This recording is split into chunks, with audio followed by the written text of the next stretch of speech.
Parliament ఎన్నికల ముందు నుంచే కాంగ్రెస్ ఆపరేషన్ ఆకర్ష్ ప్రారంభించింది. తెలంగాణ శాసనసభ సమావేశాల నాటికి 26 మంది బీఆర్ఎస్ ఎమ్మెల్యేలను చేర్చుకోవాలని కాంగ్రెస్ టార్గెట్ చేసింది.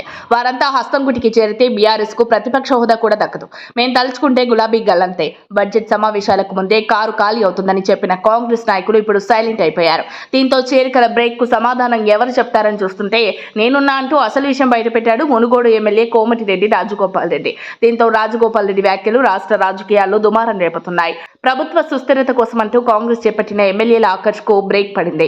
26 మంది ఎమ్మెల్యేలను చేర్చుకోవాలనే లక్ష్యంతో హస్తం పార్టీ పావులు కదపక కేవలం 10 మంది దగ్గరే ఆపరేషన్ ఆకర్ష్ నిలిచిపోయింది. అయితే ఈ వలసల బ్రేక్ కు కారణాలేంటి అనే విషయమై రకరకాల చర్చ జరుగుతుండగా మీడియా చిట్చాట్ లో Rajagopal Reddy of the record గా చెప్పిన మాటలు అటు తిరిగి ఇటు తిరిగి బీజేపీ ఎంపీ రఘునందన్ రావు వరకు చేరాయి. దీంతో ఇదే టాపిక్ ను హాట్ టాపిక్ గా మార్చేశారు Medak MP Raghunandan Rao.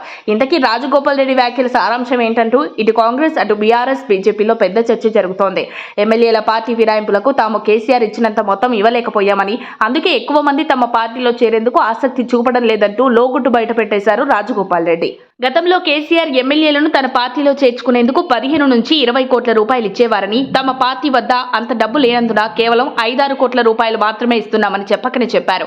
Media chit-chat లో ఆఫ్ ది రికార్డుగా ఆయన ఈ వ్యాఖ్యలు చేయడంతో ఎవరూ పెద్దగా పట్టించుకోలేదు. కానీ రాజగోపాల్ రెడ్డి మాటలు కాస్త BJP fire brand Raghunandan Rao వరకు వెళ్లడంతో ఆయన ఈ అంశంపై బహిరంగ విమర్శలు చేశారు. కాంగ్రెస్ ఎమ్మెల్యేలు కొనుగోలుకు తెరదీసిందని, అనైతికంగా వ్యవహరిస్తోందని దుమ్మెత్తిపోస్తున్నారు రఘునందన్ రావు. వాస్తవానికి అసెంబ్లీ బడ్జెట్ సమావేశాలకు ముందే బీఆర్ఎస్ ఎల్పీని విలీనం చేసుకునే దిశగా కాంగ్రెస్ పావులు కలిపిందంటున్నారు.